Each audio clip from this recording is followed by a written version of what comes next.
Hello and welcome to Dice Jesters. My name is Julie. And my name is Dave. And today, Dave and I have a little end of season 2 recap almost, and then kind of some bonus content and a little leeway. Is leeway the word? Segue. This little segue into season 3. So first off, season 2 has finished. We conducted our ranking episode where we ranked all of the season 2 games from 10 to 1, and someday we'll do like a top 100 when we get there. Oh yeah. I know, that'll be really exciting. But for now, we did complete that. And now we're just working on getting season 3 situated. So in the meantime, we have some exciting things to share. And Dave took me to my first ever, I don't know, would you call it like a board game retreat? It was, yeah. There was a whole Airbnb rented and tons of people just hanging out playing games. And they were there from Thursday until Sunday. Yeah. Or maybe Monday, I think. Yeah, I think it was Monday. We just went for a day, kind of. Would you say that was a day? Maybe half a day? Yeah, we got 2 games in, but that second game that we had played took like 5 hours. It took a really while. long time because I think we started at 2 and it didn't end until like 9 or 8. It was late. By the time we set it up and learned the game and everything and got going, it was pretty lengthy. But and I remember you said, "Oh, you're gonna be amazed at how many people bring games and stuff." And I was skeptical. I didn't know what you meant by that. And then we had gone, and there were these totes and these other bags. piles. And I was just like, oh my gosh. It was like a city of games. Yeah. There's a whole room just full of stacks of games. So what was it like playing beyond the 2-player count with, I think both of our games were 4 players, right? Yeah, both the games we played were 4 players. And, you know, it was okay. Yeah. So I really like playing 2-player because I feel like the turns go quicker. And playing with 4 players, the turns just felt like a little slower. But I do like how it added a little bit to some of the games that we had played. So by added a bit, I mean the second game that we played, I know that there's a different side of the board that's smaller, but I felt that it allowed you to do different aspects of the game opposed to if it was a 2-player game and you only used a certain amount of things. So like for Bonfire, right? Mm-hmm. For that one, when we played with 4 players, the objective was to get 13 gnomes in the middle, right? I think so, Is that how it is for a 2-player game too? I'm not sure. I'm sure it scales back somewhat. Okay. Yeah. But I just feel like those objectives reach faster, or when we were turning the middle dial, every time I'd have to figure out how to rotate completely 360 again because other people before it got to me would rotate it. Yeah. It was like, so it was interesting because it was playing with 3 different people who had different objectives or different play styles, so it made the game in general feel different. I would agree. I think it's been a really long time, actually, since I've played games beyond the 2-player count. I've just been playing over the last year a lot with you. I don't know. I had a really good time. It was fun trying some new games. But I also almost have this newfound appreciation for the 2-player count. And I think as you go through the board gaming hobby, I think it's easy to get sucked into Board Game Geek and the recommended player count for games. And there's a lot of people out there that truly believe, oh, this game is best at 4, this game is best at 5. Don't even waste your time with a 2-player count. But I actually prefer games with 2 players. Yeah. It just has a more laid-back feel. Just the back and forth, the turns go a lot faster. It comes back to your turn. I think most games are a lot shorter when you get down to 2 players. You think it has a more laid-back feel? Well, yes, and here's why. Okay, as a new player to a game, and this is another thing I learned about myself in this game day as well, is I actually much prefer teaching games than learning games. And when it comes to learning games, I like to read the rulebook myself and digest it and then teach it. It's hard for me to sit down and have somebody explain an entire game for me and then get going. And this gave me sort of a new perspective when it comes to teaching games, because I think that I teach games in the way that I don't like to learn them, which is kind of odd. So it made me think about that a little bit.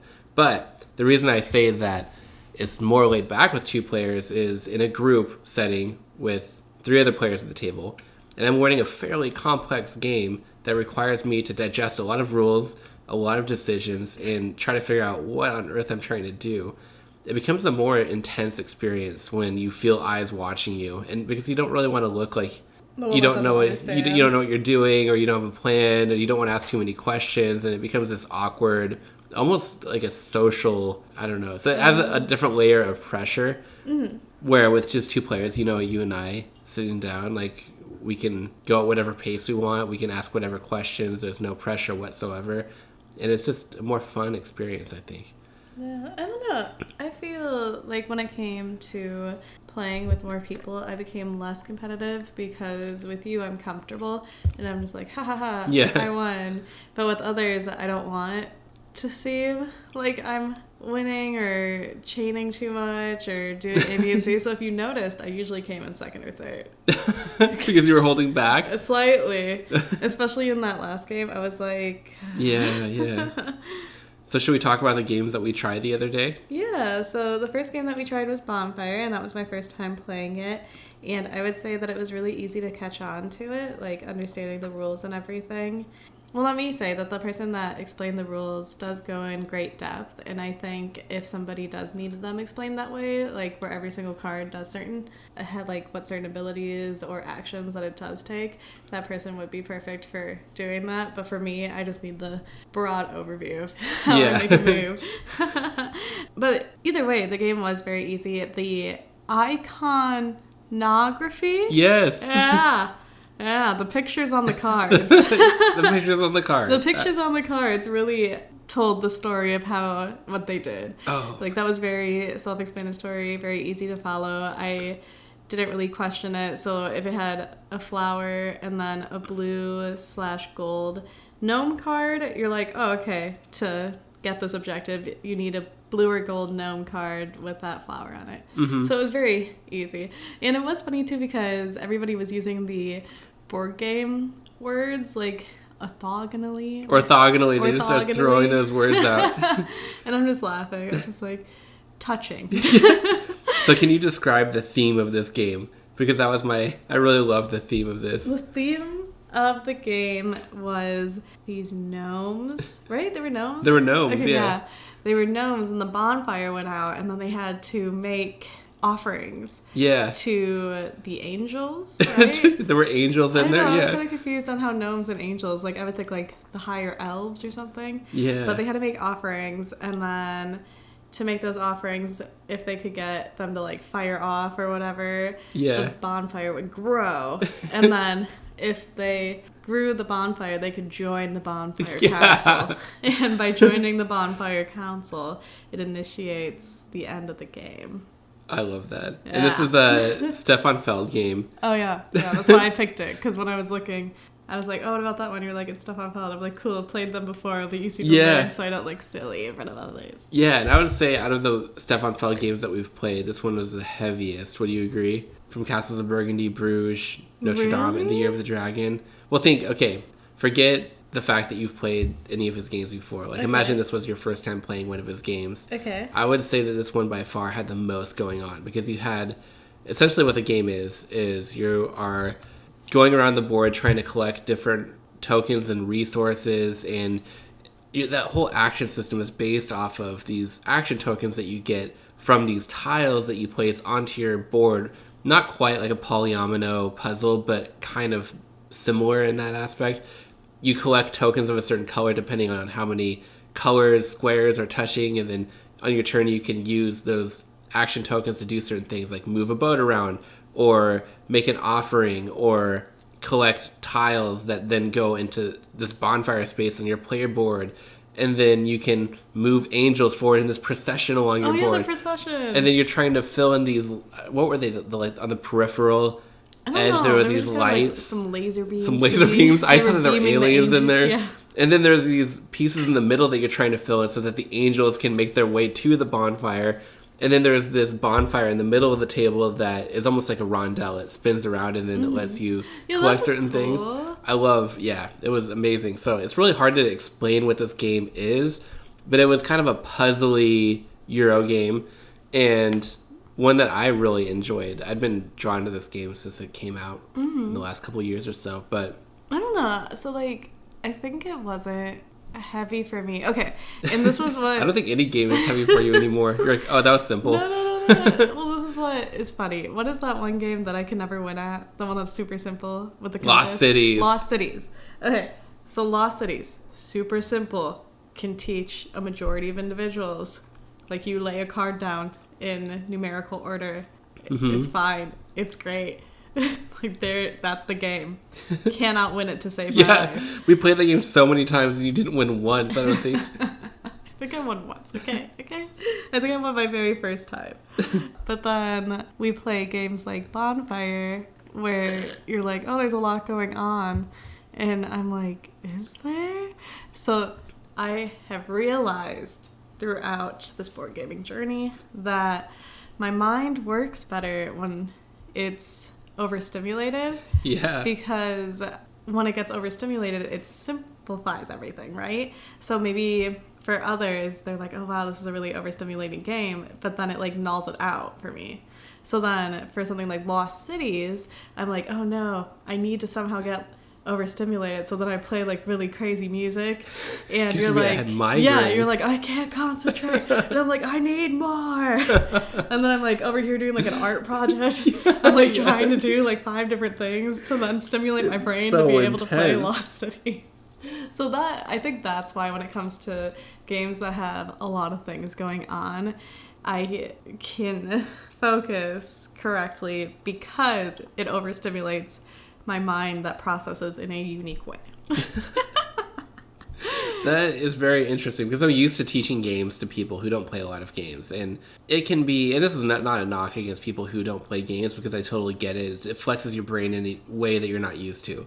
But I'm used to explaining a game like Ticket to Ride, which is a pretty straightforward game. But if you've never played a game before, this seems like a really heavy experience of learning these rules and trying to figure out what you can do.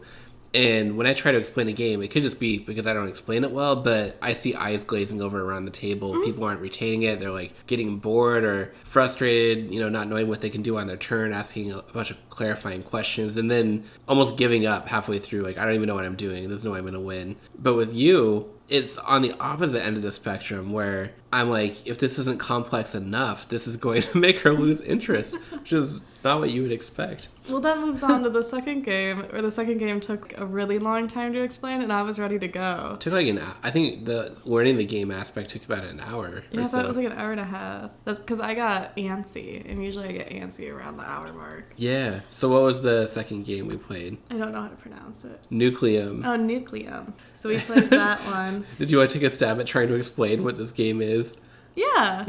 So for Nucleum, we played with the expansion, so I'm not 100% sure on what's the base and what's the expansion, just because it was mixed to begin with and it was all explained at once.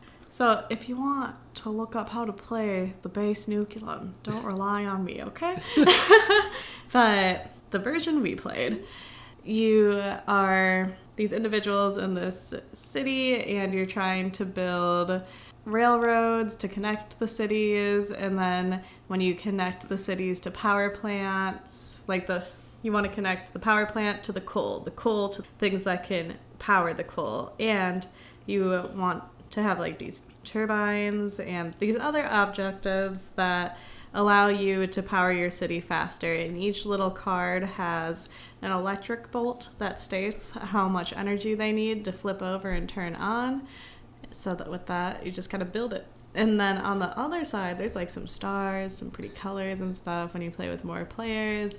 And there were different things that you can join to get bonus stars or bonus points there.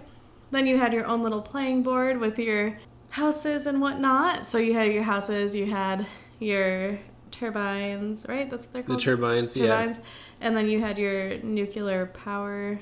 what was there that? Mines. Mines. Yeah. But what did it get? I thought it was like... The mines gave uranium. Uranium. Yeah. So the mines gave uranium that helped you power your houses. And then the expansion that we played with had additional slot where you could plug it in and get special bonuses with with the parties. Like if you powered it on. Yeah. Yeah. So it was basically like a turn your city on type game. It makes it sound very simple. But you... But it kind of... The play of it is simple. Yeah. You know, like the turns. That's the word I'm looking for. The turns of it is simple. You lay a track down, you match the colors, you get to do the power, you know? Mm-hmm. And then if you don't want to lay a track down because you don't have any colors, you can lay them in your own personal area and you can still do both of them then. Mm-hmm. But then you get them back at the end and you don't build or connect any of the houses to the coal and or electric plants.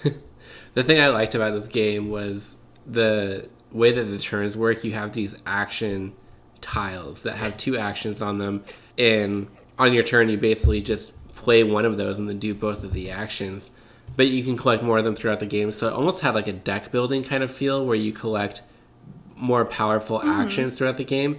But then it has this aspect that I really like that I've seen in games like Concordia is my favorite one, but also Century Golem Edition. This is a weird game to compare it to, but the rest action. So you take turns playing stuff from your pool of action tiles, but then the other thing you can do on your turn is just rest, and that's when you collect income, you collect workers, you collect points based on where you are on those tracks, but then that's when you can reuse those again. So it's a matter of trying to play your action tiles in a particular order to be most efficient. So I thought that was really cool. But it was, I don't know, what did you think about this game playing it for the first time? This is definitely one, for me, I think you can't necessarily wrap your head around in just one play. I think for this one, I would like to play it again with just 2 players because I do feel that it would go a lot quicker and it would be a unique play experience too, going from 4 to 2, because usually we go like 2 to 4, you know? Or, well, not 2 to 4, and not usually. Usually we play 2, but this time we started with 4. And it seemed like you could really get high points in that game because the points just kept going around and around and around. Yeah, you know? Mine weren't, that's for sure. But somebody else at the table got past 200 and I was sitting at 88 or something. No, you're okay. And I liked the theme of the game.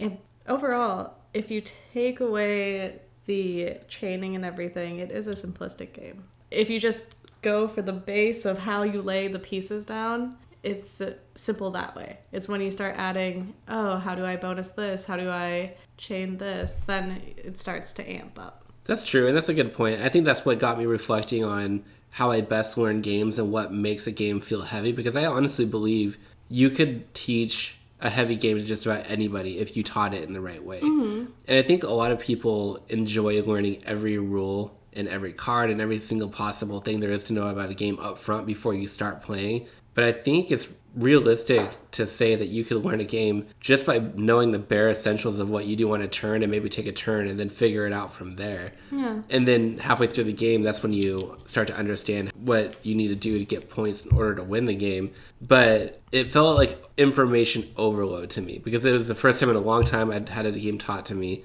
And I received all the information about the game up front. And it got to the point where I was almost starting to shut down because of how much information I was receiving in my head, to where I think that you're right. The game at its core is pretty simple, just playing an action tile and doing what it says. But it's when you start trying to understand how everything interconnects at the very beginning of the game, where you just almost end up in this analysis paralysis situation where you don't even know where to start because it's so daunting of how much there is to do in the game. Yeah. But I think this game could be a very enjoyable experience if you just take a moment to digest the bare essentials.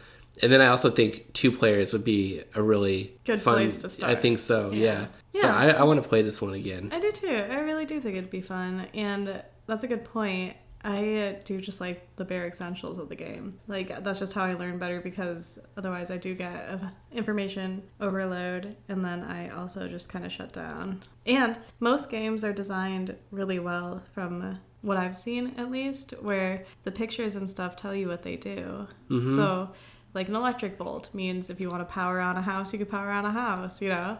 Or the crest symbol, you can go into one of the community areas. The icons make it a lot easier to learn the game that way. So I think as long as you know how the pieces move, you can figure out how everything else works. Yeah, I mean, that's how I look at games, and that's what makes it easier for me.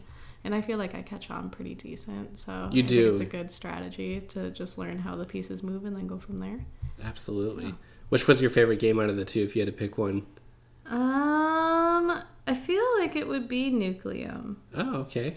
I think just because it dragged on a bit, I don't feel like a full, like, yeah, it's Nucleum, you know? Right. But I feel like it would be Nucleum. Yeah. I really like Bonfire a lot. Yeah, I figured you did. You like the spinny thing, don't you? I do like the spinny thing. Any game that has wheels or circles that you move around, oh, those are my favorite. There's one of those coming up that we're going to play that I'm excited. Didn't the Gaia project have that? I know I saw it on the table, but I wasn't sure if it... Oh, it does. It has these little pools that you move these discs around to perform actions, and then when they all pool around to a certain place, then you can do super actions. Super actions. Yeah. Wow. So I'm excited to play that with you, but I'm also excited to get back to some 2-player games. You and I are going to have some fun coming up, and I'm excited for... Talking about Nucleum just made my head hurt. But, yeah. Okay, well, thank you for taking me on this lovely, I don't know, board game retreat. Is that what it was? Thank you for bringing me with you. Of course. Thanks for coming. Of course. And thank you for listening to us this week. If you would like to join us on Instagram, our Instagram is Dice Jesters. There you can keep up with our fun posts throughout the week. So Sunday we have like a Sunday joust where we compare 2 games and you can vote on what game you prefer out of the 2.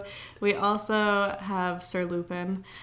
We just dedicated the whole day to him. So on Saturdays, if you want to see Lupin jumping up and just being a chaotic Godzilla on the games, that's him on Saturdays. And then we have, of course, the other days of the week, a few different fun jester-like tales. So you can join us there. If you would like, you can find us on Patreon too. All of your support is well appreciated. You can also join for free too. The Patreon is Dice Jesters. We are also on YouTube, where we'll be doing more so a storyteller vibe. So when we do unboxings and whatnot, instead of explaining the components and details, we're going to give a story with it. So you can see our unboxing that we have on there for some Rio Grande games, and instead of explaining the games in depth, we go through the story, which, you know, it fits with jesters because we're storytellers. And finally, we hope you've enjoyed the adventure so far with all of the laughs. And until next time, may your rolls be high and your stories epic. See you in the next game.